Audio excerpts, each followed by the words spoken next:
All right. Well, after a lot of fun, let's get our things going here. And you got a few ways to participate today. You can chat me up. That's always fine. Opening your mic is a really good idea. And you're going to see me look back and forth here, and that's me checking to see for thumbs up. I'm giving you a thumbs up now. And so let's test them out. How about giving us a thumbs up or some kind of emoji so that I know that you're out there alive and breathing and doing well? Everybody getting it? Very good. Okay. Well, we want this to be very interactive, and this is hot stuff. And it's not just for Ohio. I want to welcome the people from, well, we got a lot of folks from California, Colorado. Actually, we got about 20 different states represented today. And so this is a hot topic, recreational marijuana.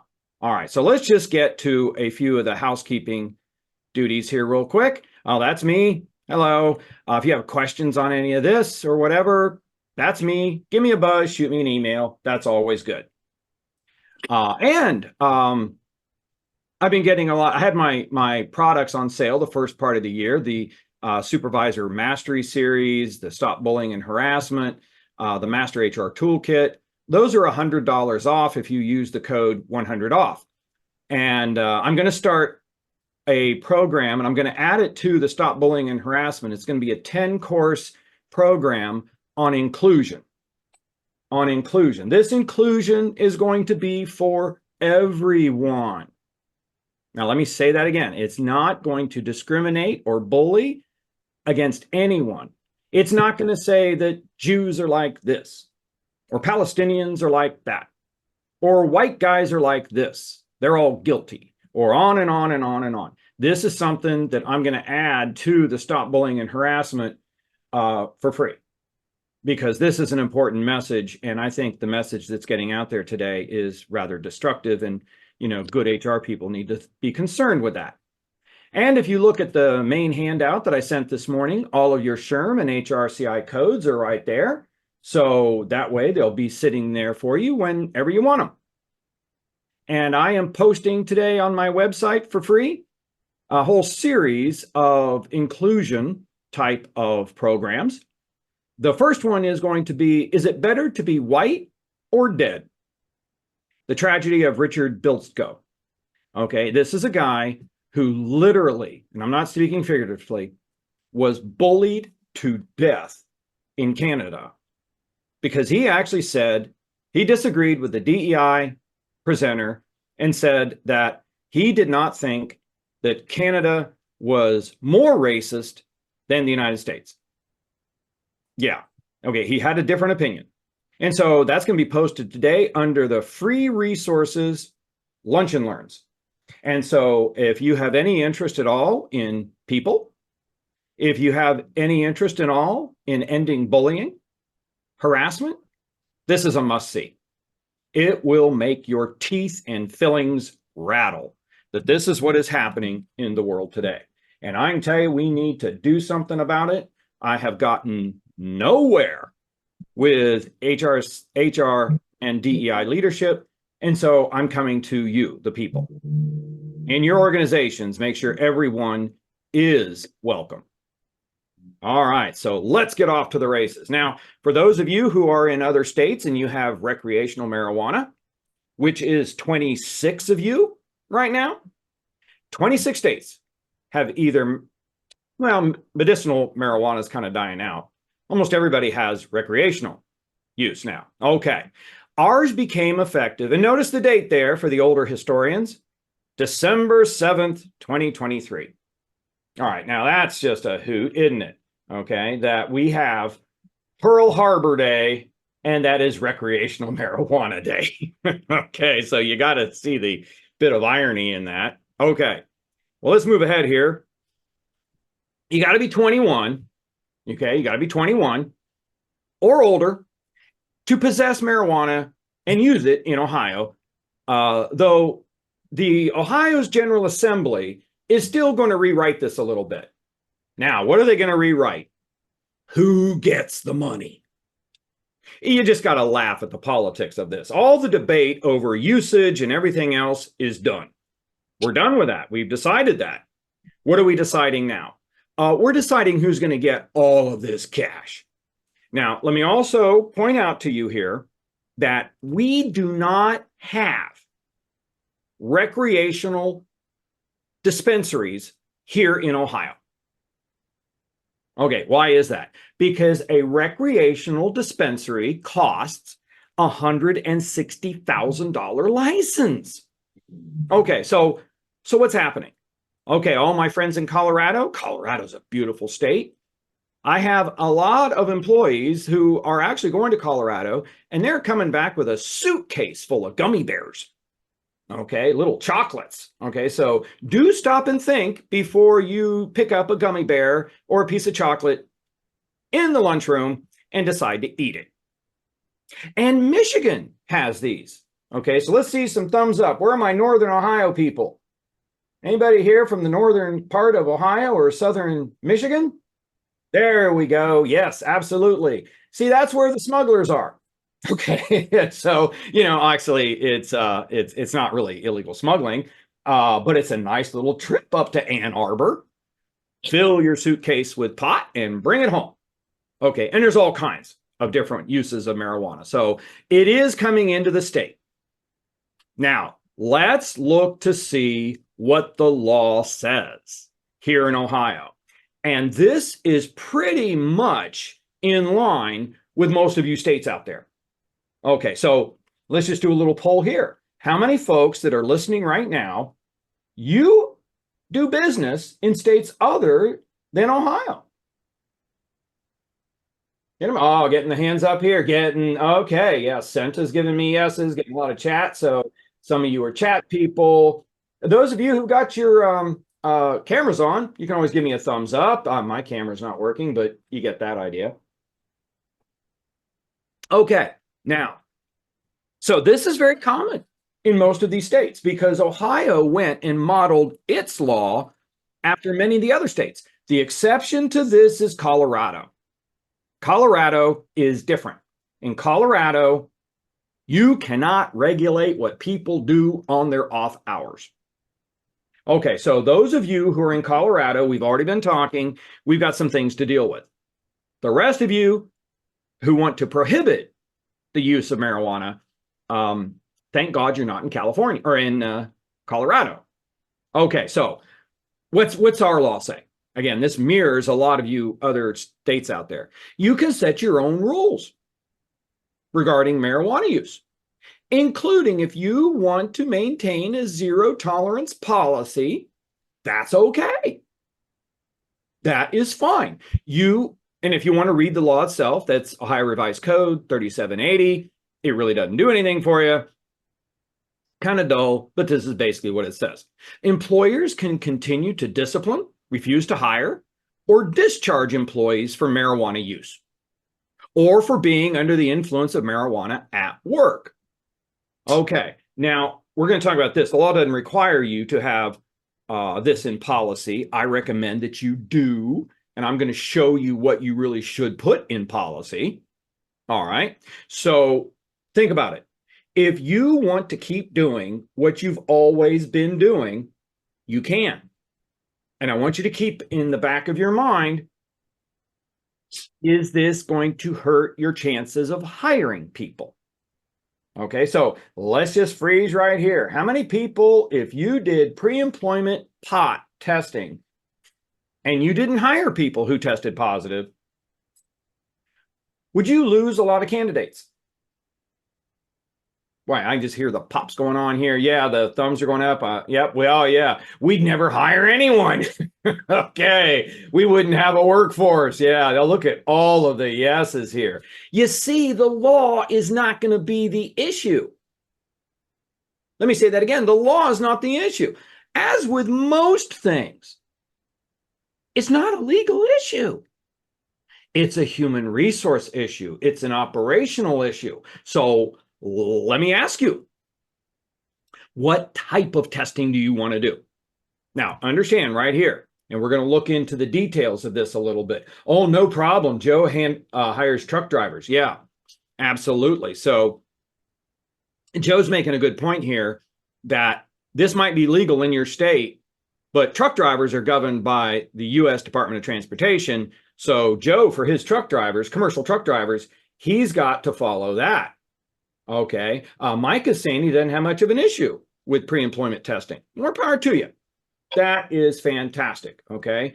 Our problem isn't our pre-employment, it's our quarterly random. Okay, so you kind of see, Brianna, you and a lot of other folks out there, you got bigger fish to fry and bigger decisions to make because getting the employees you need is almost impossible.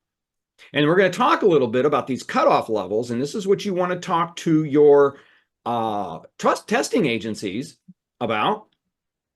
What are the levels that you're going to set? Because if I just ate a bunch of gummy bears in the morning, I'm going to test you maybe, and it's going to show at a much higher level.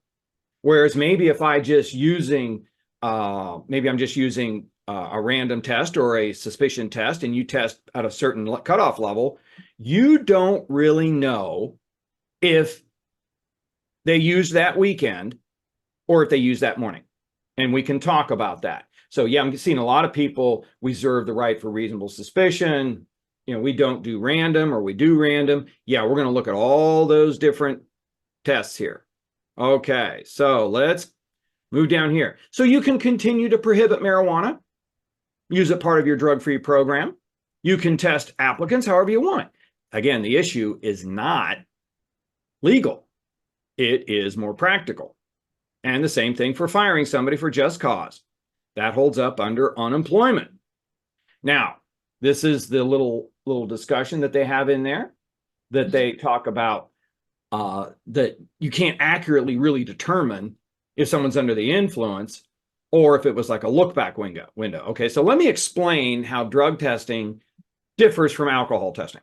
Okay, first of all, medical testing is an alcohol test because you're testing for something that is in the system.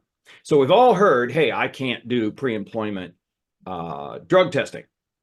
Well, you can't do pre-employment alcohol testing before you give an offer.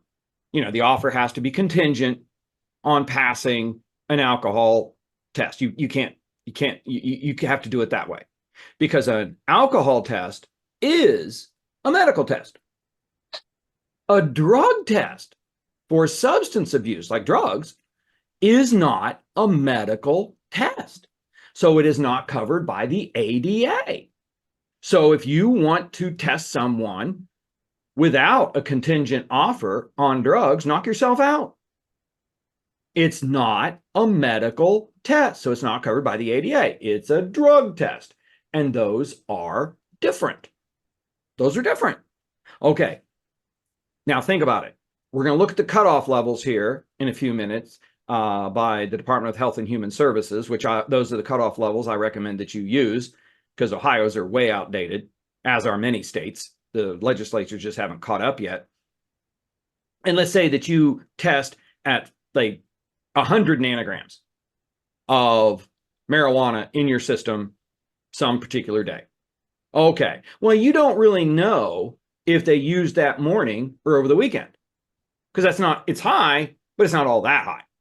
All right, so I'm just making that up because what you're testing for is the residue in the urine or in the blood for what they've been using. It's called the metabolite.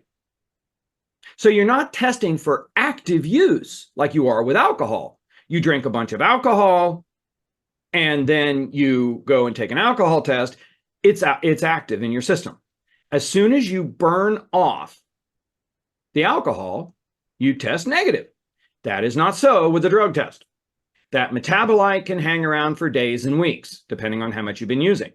But let's just say that you test somebody and you want to work this out with your drug testing, whatever, you're like Quest or LabCorp. Let's say somebody tests at 1,000 nanograms. Well, 1,000 nanograms is 10 times 100. Chances are good that is active use. That means they are high right then. Now remember, the law is not an obstacle to you here. You can keep testing the way you want to test, and you can set your own levels. So guess what? Whatever the normal cutoff is for marijuana in your system, I have clients that have worked it out with LabCorp or Quest, and I'm sure there's other good ones out there, but make sure you have a SAMHSA approved site that's doing it for you so it's accurate. What do they think might be active use? And I'm hearing some of my clients are using 3 times the cutoff level. You kind of see when it spikes like that, you have every legal right to say that is a cutoff level that we will not tolerate and you're fired.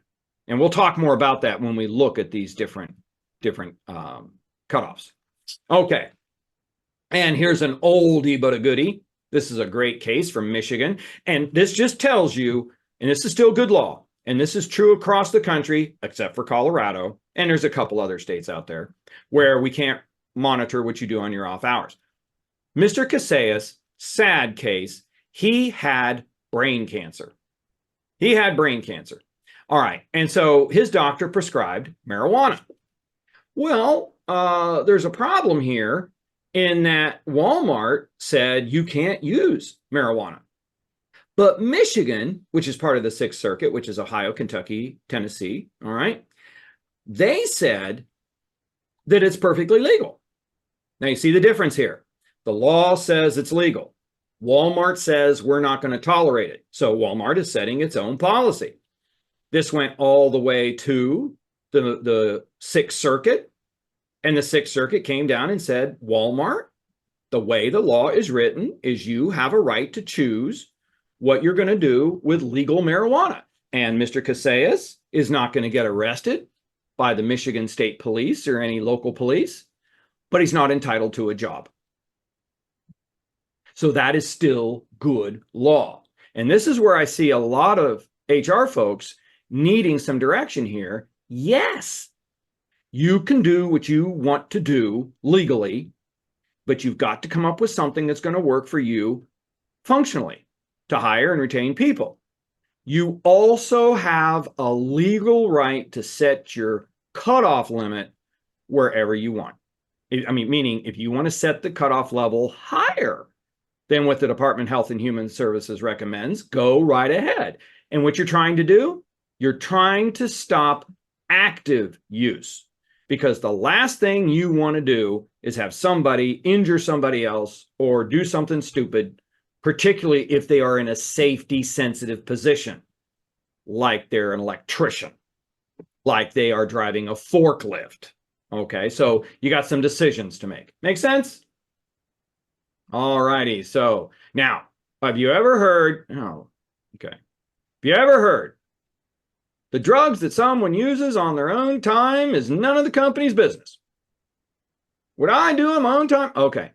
When I do substance abuse testing, I want to show people what they are doing to their brain. Now, let's just take another poll here. How many people think when you come to work, you should bring your brain with you? I'll give you my emoji. Yeah, there you go. See the hands going up. Doesn't that make things easy? There you go. Yes, yes. I think you need your brain. Okay. Now, these are nuclear brain scans of blood flow.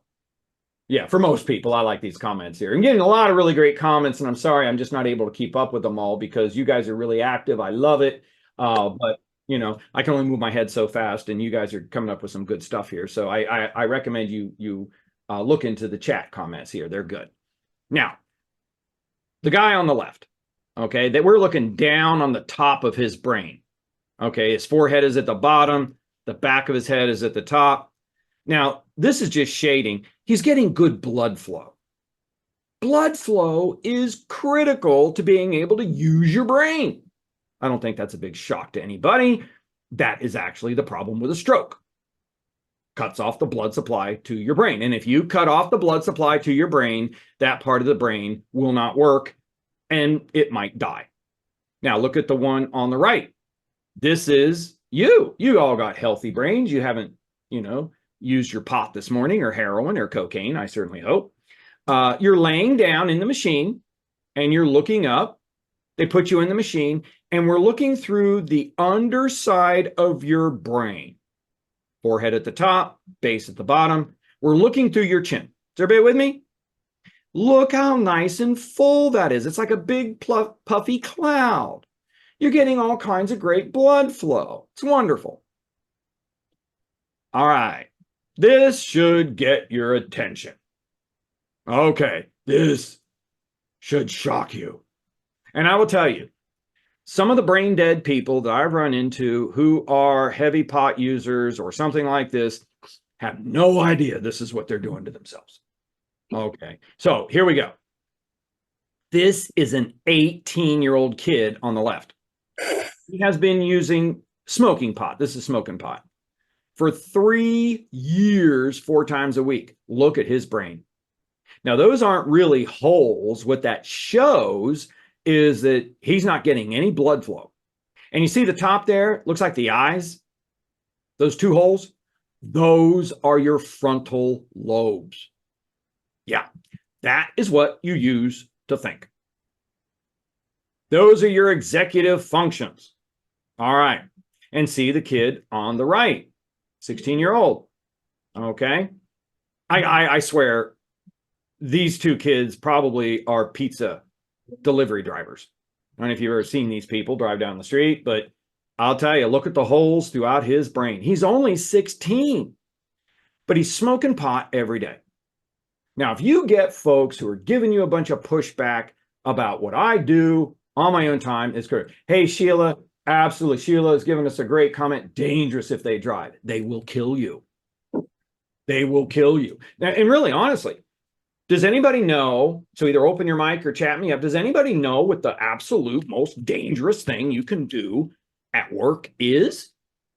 Where more people get injured than anything else?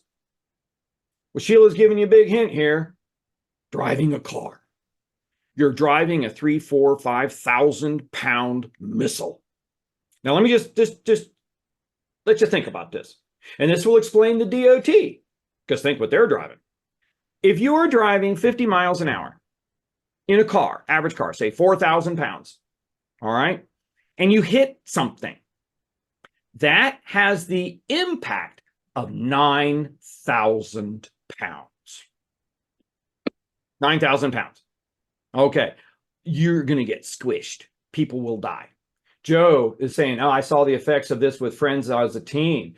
Weed was wreaking havoc back then. They never recovered. Joe, you're right, because look at these holes. You're cutting off the blood supply. The blood supply. So some of those areas are going to die. And if they don't take care of their brain, it's not going to grow back. Barb's telling us operating manufacturing equipment, driving a forklift. Some of the most famous cases for workers' comp are driving a forklift up at, like one of them is Republic Steel up in the Canton area. Backed into a guy and cut him in half. Oh, Verna, yes. They should show this to kids in schools. Oh, yes. I mean, I volunteered to go into the schools. They don't want to be bothered.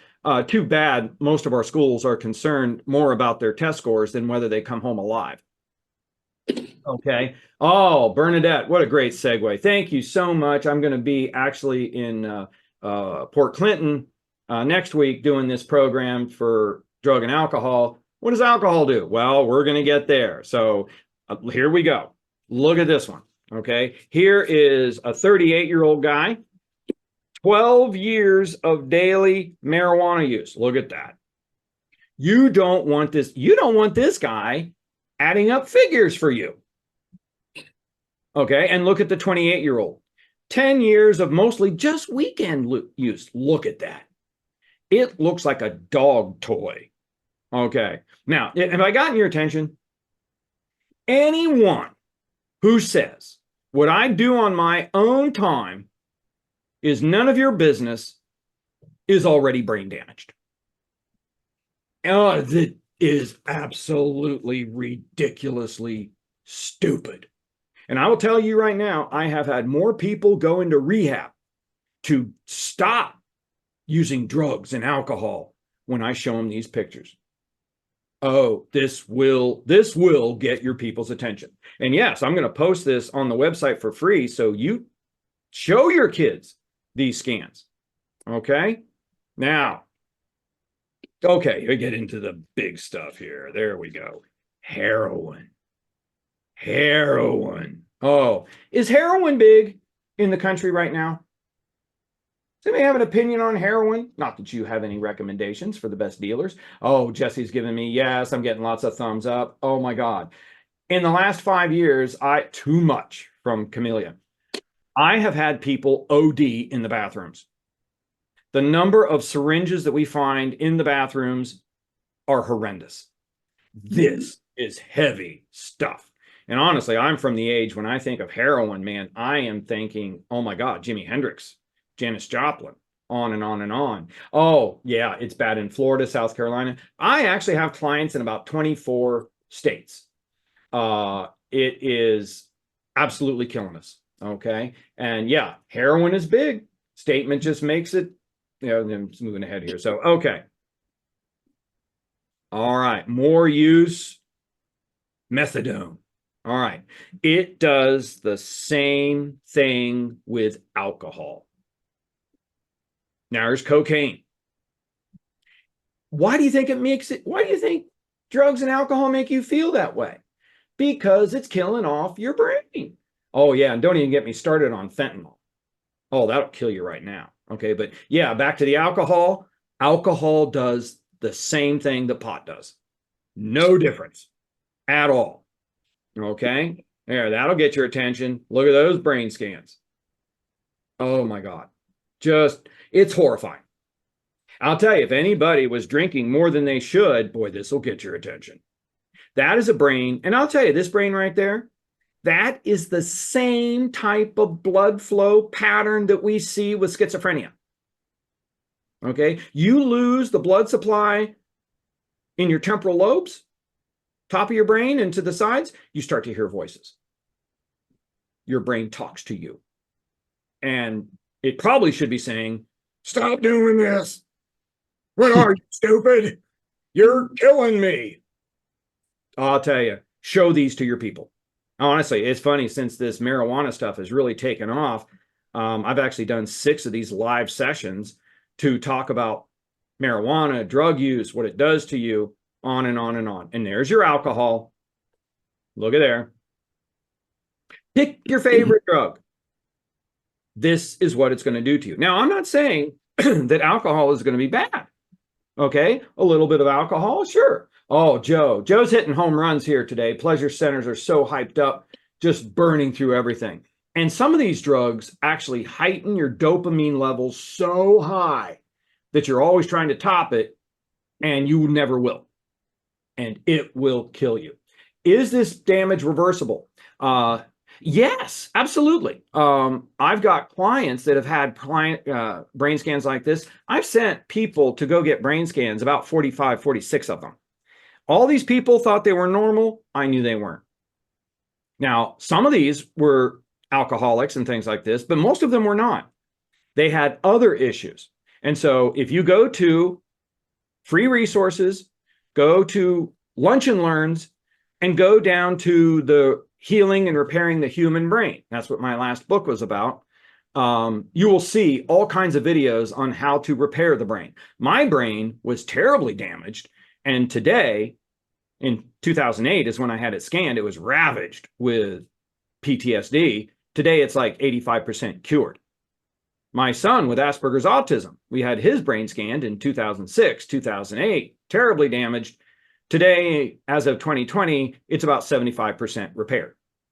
So honestly, all this ties into taking care of your brain. But honestly, if you are drinking, daily use of alcohol, using pot, abusing it, all this type of stuff, you're going to die. You're going to die. Okay? Does it make sense for everybody? Okay, we are going to change gears here a little bit. So we're going to close out of this part, and we are going to go. Somebody's got their microphone on. Okay. Yeah, if you got your mic on, go ahead and talk. That's fine if you got something, but if you're not, just you turn it off. Okay, now we're going to go into the Master HR Toolkit. Now, once you scroll down to the bottom, Okay. Hey, Estelle, can you close your mic, please? yeah, click Thank you. on training registration. There we go. I found it. Okay. All right. I'm at the Master HR Toolkit. And it's kind of funny because I got the idea for this, and you see all the stuff that's in here. Many of you have this. I got the best advice years ago up in Ashtabula. I had somebody say, well, do you just sell your masters and everything and videos? I mean, I don't really need you. And that's true. That's true. So yeah, let me go up here. Okay. Oh, okay. There we go. Just making my technical adjustments here. Okay. Boom. There we go. Takes me a minute to catch up with the technology here. Okay, so everybody can see this? Okay, so this is my master toolkit. Okay, so I'm just going to page down here, and we're going to talk about what should be in your policy. Okay, substance abuse master. Well, first of all, reasonable suspicion. I'll send everybody that to you, but that's just a checklist for your managers to use. I'm going to send that to everybody so that you've got that. How do you verify reasonable suspicion? Well, I got that from the Industrial Commission. I edited it a little bit. And what you do is you just go through and check the boxes. Okay, very simple. All right, so I'm opening the document here now. There we go. Okay. Okay, so let's just go down here. Let me bring this up here. Okay. Stop share. Let's bring this back up. Too many steps. There we go. Always got to do something different. There we go. Okay, there you go. Workplace substance abuse. And you can see I just updated this in May. All right, so let's just page down here, blah, blah, blah. Give you some directions for who this. Oh, Joe, you're going to like that. There's the Department of Transportation, union considerations. But let's just go down here. Look at the cutoff levels. Now, these are the cutoff levels that are recommended by the U.S. Department of Health and Human Services. So let's go down to cannabis. Okay, right now, they are saying for urine, okay, the screening test is 50 nanograms of pot. Now, for the confirmation test, and you all should be using a screening test and then a second confirmation test because they test the screen. And if that's positive, they then go do the confirmation test, which costs you a little more. That's why it always takes longer to get a positive test back than it does a negative one. Okay, so here's what my clients are doing and we're doing. So there's your 50 nanogram. There's your 15 nanogram of active use. All right, so what are some of my clients doing? Okay, that is not necessarily active use. They could have been using it over the weekend. They could have. So I've got clients who have talked with LabCorp and Quest, and they have set the cutoff level that they want to use at 100. Okay, or 150. All right, now why would they do that? Because if the normal cutoff level is 50 and the confirmation is 15, well, if you got a confirmation level of 100, yeah, talk to LabCorp. Oftentimes that is active use because it's so high. And you understand why that is? Because I just used that morning. It's active in my system, so the metabolites will be higher. A couple days down the road, it's going to drop way off. I've got some that have set it at 150. Why is the confirmation lower? From Tricia. Great question. Oh, I got a question on how you get the Master Toolkit. I gave you some hot links. You just go to my website and click under products and hit Master Toolkit. And yeah, I gave you the code for $100 off. Okay, there's also a package in there where you can get all three of the products for, I think it's 900 or something like that. But anyway, why is it lower? Because, Tricia, it's a more intense test. It's a better test. You see, the cutoff screening test it's okay, but you could have a larger false positive. It could be a larger false positive because it's not the expensive test. It's not as accurate. So that's why the nanograms are higher to try to eliminate the false positives. Well, let's say somebody hit 100. Okay, we want to be sure. We want to be sure. So we're going to do, instead of this $50 test, we're going to give you this $100 test. And this sucker is really accurate. It's the difference between driving a Chevy and a Ferrari. It's just more accurate. And I will tell you, as testing gets better and better and better, these nanogram levels are coming down. Let me just give you an example. Let me see here. Heroin. We didn't used to have a test for heroin, but we do now. Okay, it's not on here, but they do have a test for heroin now. Okay. Oh, there it is. Yeah, heroin. 10 nanograms. Okay. Does LabCorp do the confirmation automatically? Yes, yes. When you go and you set up, Tricia, when you set up your drug testing, you want to set up your screening level, and then you want to talk about the confirmation test. The confirmation test is much more accurate, so it's more expensive. And so maybe for your cutoff level for screening, you want it to be 150. And if they test positive, then you're going to test the nanogram level, and you're looking. So you're not looking if it's in their system now. You're looking to see if you think, and again, it's up to you. You can set whatever cutoff level you want above these. You can say, I want this test to be 60. Okay, so again, work that out with LabCorp or whoever it is you're using, Quest, and make sure that you have the cutoff levels you want. Okay, now understand, I don't do that. I don't recommend that at all with cocaine or amphetamines or opiates or anything, because those are, I mean, just hardline type stuff. But cannabis is now legal in 26 states, mostly for recreation. And if you keep these cutoff levels right here as to what the Health and Human Services recommend, you might not be able to hire anybody. Because you're not looking for past use. You're trying to look for active use. Is everybody with me? Making good sense there? Okay, I don't want to miss any of the good questions here. Okay. All right, so yeah, we're looking at reasonable suspicion. So let's page on down. Again, I've got a few private questions here about buying the Master HR Toolkit. There's hot links in the handout I gave you, and you can also go to my website and hit products. All the products are listed right there, including the Master Toolkit, and it's got everything in there, hundreds and hundreds of policies and videos. Okay, so this is just a general policy. Now here is for your substance abuse for marijuana.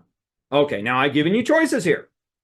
You really need to let your people know what you're going to do. Okay. All right. So what are you going to do? Now, here's one suggestion for you, and notice the "or" in red. Even though several states have legalized the use of marijuana, its possession and use in the workplace is prohibited under company policy. Well, there you go. You're making it very clear. There are no exceptions, nothing. Okay. I got a question here. How do you feel about saliva testing? I have no trouble with saliva testing. It is a pure screening test. And actually, I've got a lot of companies with on-site urine tests. Okay. We're not going to rely on that other than say, ooh, you tested positive for this saliva test. You tested positive for this little pee in a cup test that we've got right here handy. Okay, you're going to go get the real test. And that's when you go to LabCorp. That's the legal test. Now, here's a hint, because it's such a great question.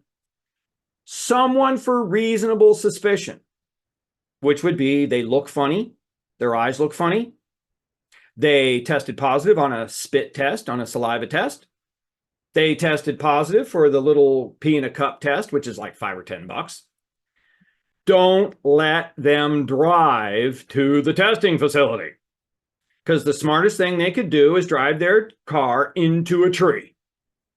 All right. And you are liable for that. You think that they might be under the influence. So guess what? You send somebody with them and they do not drive. You never send somebody for reasonable suspicion to go and drive to get a test unless you have a death wish in court. Okay, so let's say, though, that you are not the company who says we're going to prohibit it all the way across the board. So maybe you like the next one. Even though several states have legalized the use of marijuana, its possession and use by employees is prohibited under company policy where allowed by law. We see that takes into account Colorado or some of these other states that say you can do what you want on your own time. So you see that one is what you would use in Colorado, the first one you would use in most of the other states. But look here, what if I want to make exceptions? So here we got another policy, and you would choose between these. Since the use of marijuana has been legalized in many states, the company will permit the off-duty use of marijuana by employees with prior written permission. Now, what does that mean? Well, if you're a file clerk or a shelf stacker, I don't care if you use pot, but I want it in writing. I want it in writing. Because if I had somebody with behavioral issues, if I had somebody with performance issues, I would say no. You've already got 2 coachings? No, you can't use it because you got a problem child. Okay, now the company will decide if such off-duty use will be permitted, considering such factors as the duties performed by the employee, the department where the employee is assigned, and other such factors. Now, right away, anyone who is driving a car or might drive a car is not going to get company permission. No. Anyone working with electricity, anyone climbing up ladders to the 5th or 6th shelf, okay? Anybody who hangs from a harness, anybody, forklift, okay? People do better at work when you don't cut them in half with a forklift, all right? Not to be, overly dramatic, but that is exactly what happens. Anybody working with heavy machinery, no. You are not allowed to use this because people die. Now, again, these are all decisions for you to make. Now, let's say that you do give permission to somebody and they are working in a warehouse. You still don't want active use. Do it on the weekend. I don't want active use. So what do? You talk to your lab about where the cutoff levels are going to be. So let's just go through a normal scenario. You have your pee in a cup. You have your saliva spit sucker. You think Bob is looking pretty weird today. And you have him suck on a sucker and he tests positive. Okay, Bill, someone you got working for you, a supervisor, drives Bob to the lab. Now they're going to test Bob to see what his cutoff levels are. He's going to pee in a cup. More than likely, I don't have many clients that do blood tests. That's very invasive. So you're going to go and you're going to have him give the real test, the legal test. And you set the cutoff level not at 50 nanograms, but 150. And he tests positive. So now they're going to do the really good confirmation test. And you set the cutoff level not at 15, but at 45 or 60. And he tests positive. Chances are good that's active use. And you're allowed to do that. Okay, makes sense? Make it fit what you want. Okay, now, just different program protections I put in here. We're going to skip over that. Everything in yellow is for you, Joe, and all you other DOT folks out there. Okay, supervisor awareness, I would put them through training. Okay, employee assistance, I would put that in there. Types of testing. Now, for you public sector folks, reasonable suspicion is your game. You have Fifth Amendment rights in the public sector, libraries, government. You cannot conduct unreasonable search and seizures because the Fifth Amendment says the government shall not do that. Well, if you're a public library, guess what? You're the government. So Yeah, you can't do randoms. All right. So you're very limited in your testing. Now let's go down and look and see what we got here. Pre-employment testing. If you want to do it, that's fine. But if you are going to do it right. I am not a big proponent of pre-employment testing for some of my clients because this is what I often get. I'll get someone saying, "Oh, come on, Bob tested pot positive. He's positive for pot. It's just pot. Oh, it's just heroin." Okay. And there was some alcohol because heroin makes me thirsty. No, look, if you're going to do it right. Don't come back in and say, "Oh, we want to make an exception." No, either you're going to do it or not. And if you're going to try to throw the results out, then don't do it. Why? Because now you got someone walking around that you know is using drugs. Can anybody see a problem here? Oh, yeah, don't worry about Bob. He just, tokes up every morning, gets high. If you're going to do pre-employment, do it right. And for those of you who are concerned about being able to hire people, talk about those higher levels for cutoff. Now, here's the big one I recommend for everyone. Reasonable suspicion. Jesse is saying it has to be okay for all, not isolated. I'm not sure I understand the question. Okay, if you're setting the levers higher than HHS recommendation, are you liable if someone is injured after taking a lower test? No, that's a great question because, again, you're testing for active use. Okay, remember, the metabolites that you're testing for, you are looking to see if it's in their system. And if someone smoked or used pot 5 or 6, 7 days ago, it could still show up. You don't know when they took it. Okay, so work it out with the lab. This is probably active use. And understand, if you're not going to be able to hire people, then my recommendation, if you're not concerned about being able to hire people, then leave the testing levels where they are. There's nothing wrong with that.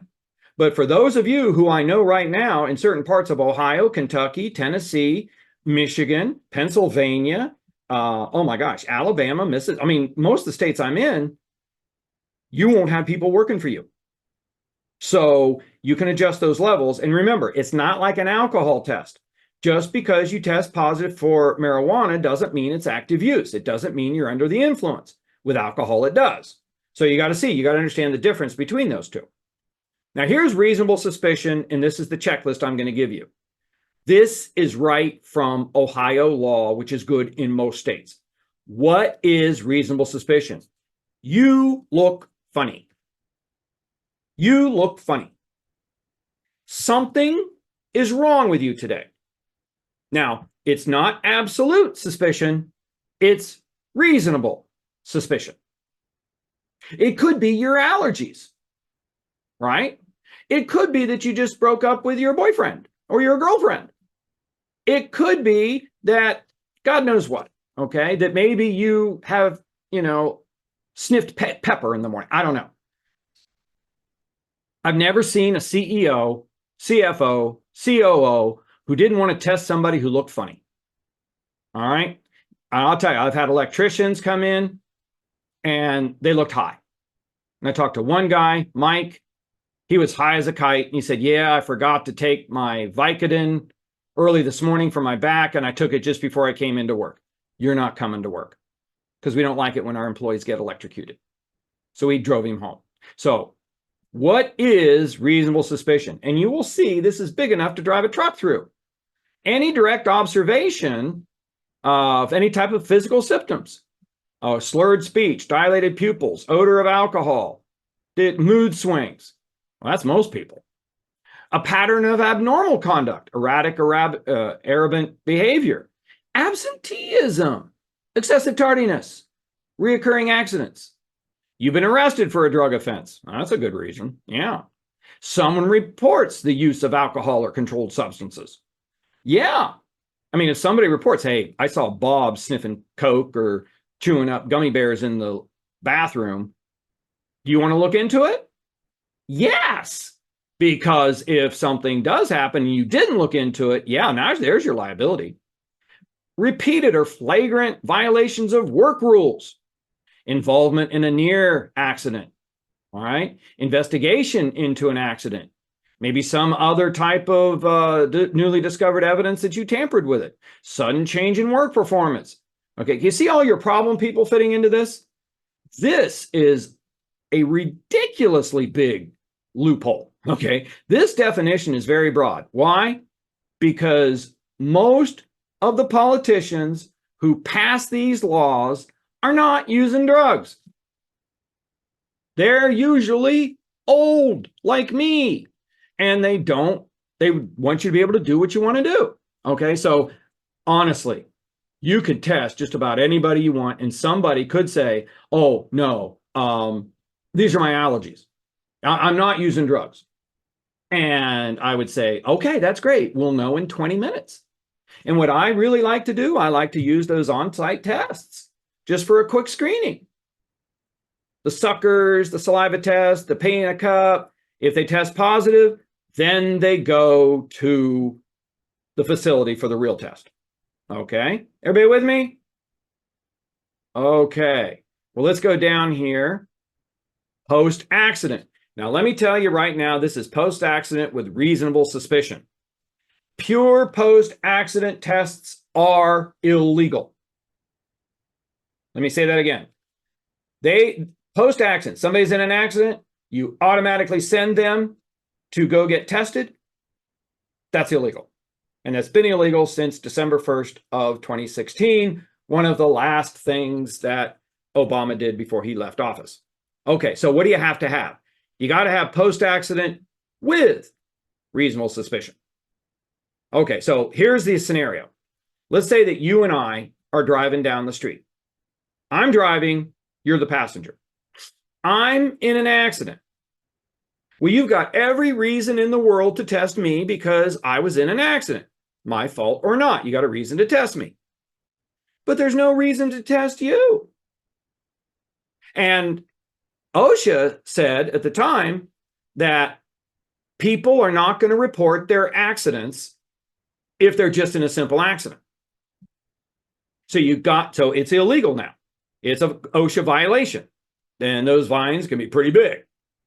So you've got to have post-accident with reasonable suspicion. Does it change if they're in a company assigned vehicle? Nope. If they are on your business, you are liable. I got another question. What if someone is medically able to use marijuana, though is involved in a work-related injury? Tammy, well, now medical marijuana doesn't need approval anymore. It's recreational. So if they're using it and you allowed it to happen, what's going to really happen is, are they going to test? You want to test to see if it's active use. If you had no way of knowing that they were on pot, like you didn't do pre-employment testing, they never came up for a random thing, whatever, they're going to have a hard time showing that you're liable. And they're going to have to show that what they had was active use. So no, and marijuana is going to get basically looked at that way. Is it active use? And that's been a real problem for employers for years. When someone does have a post-accident with reasonable suspicion, we test them, they test positive. You're not necessarily going to win your workers' comp because prove that it's active use. Okay? So someone's in an accident, someone damages equipment of what you decide is maybe $750 or more, $500 or more, with reasonable suspicion, you can test them. Okay? Now, what else is out there? The rest are up to you. I recommend for everybody reasonable suspicion and post-accident with reasonable suspicion. Every single time. Okay, I recommend that. Now, here's some other things for you to think about. Do you want follow-up testing after you return to work from treatment? Maybe somebody goes into rehab. I do recommend that. That's a real good idea. Make sure they're not using. Okay. And some of you baseball fans out there, if the New York Mets had done that with Dwight Gooden, sat on his butt, I'd have tested him every day for drugs, well, he'd probably be in the Hall of Fame today.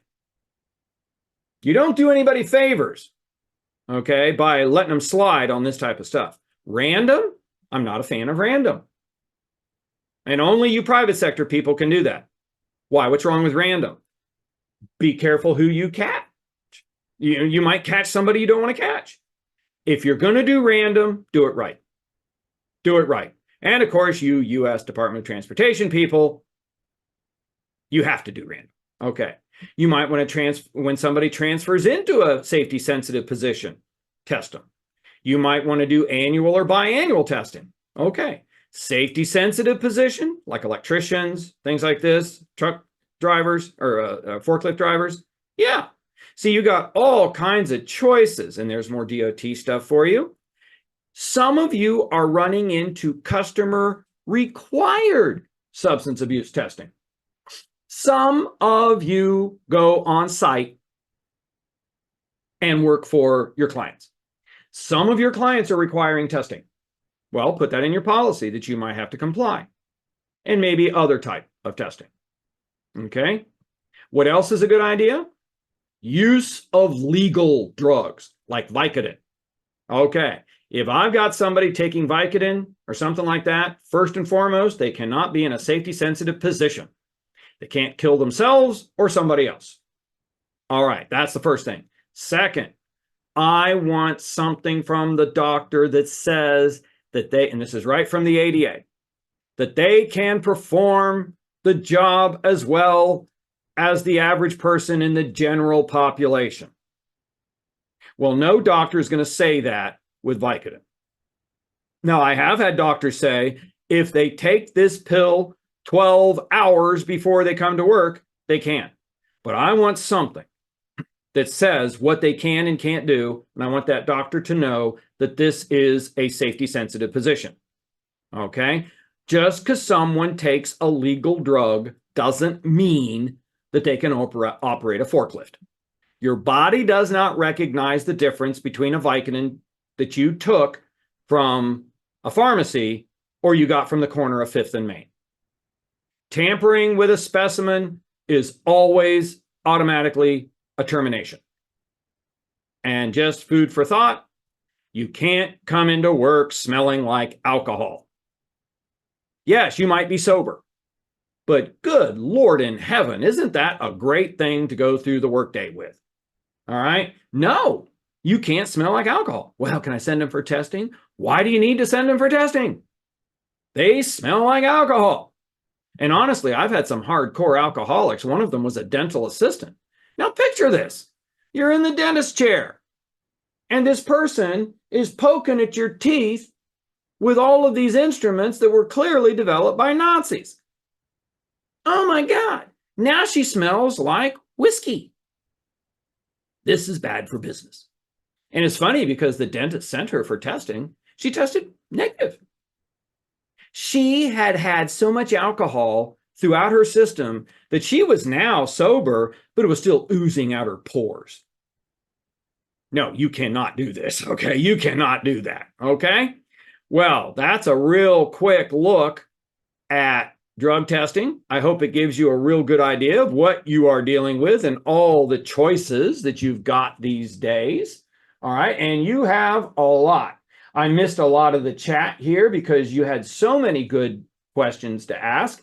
If you got questions, give me a call. That's fantastic. Maybe we should do another session of this and just open it up to questions. That's always open. I'm going to send you the checklist. All right. I'm going to send you that checklist for reasonable suspicion. And you're going to see supervisors need to check that off. And you want to make sure that they're trained.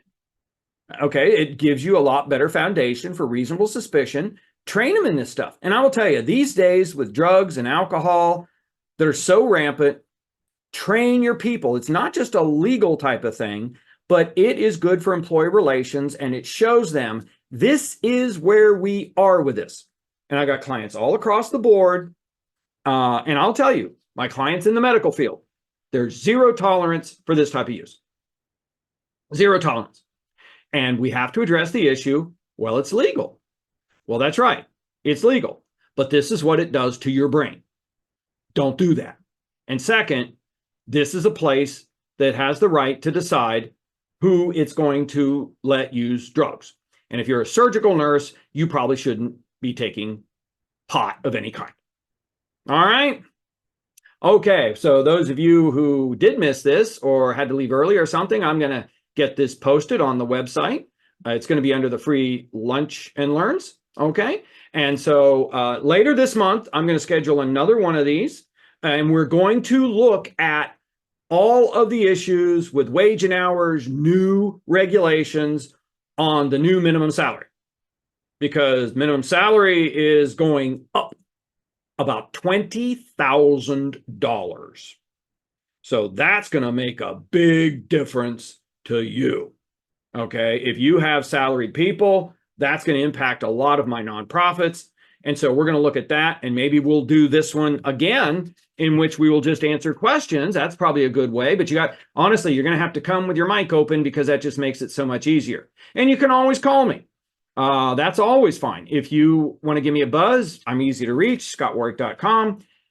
And also, if you are interested in any of the products, the coupon code is 100 off, all capital OFF, and Master Toolkit, the sexual legal harassment videos, which are soon going to include the inclusion videos, and the supervisor training. So those are all $100 off, and I also package them together because I want to make this easy for everybody. And if you have suggestions for our lunch and learns, hey, toss them over here. And last but not least, please go watch the Is It Better to Be White or Dead? The tragic story of Richard Biltzko. This I want to call you to action, and we need to start really taking care of all humans, regardless of their demographics. All of them. All right. Everybody take care. Such a great looking group. I wish I could wave at you and my camera was working, but it's not, so that's okay. You saw the slides, and that's the main thing. Everybody take care. You have a great weekend, and I will see you in a couple of weeks, and we will shift gears to Fair Labor Standards Act. Ooh, boy, if you thought marijuana was scary, let's talk about wage and hour. Oh, no. All right, everybody have a good one.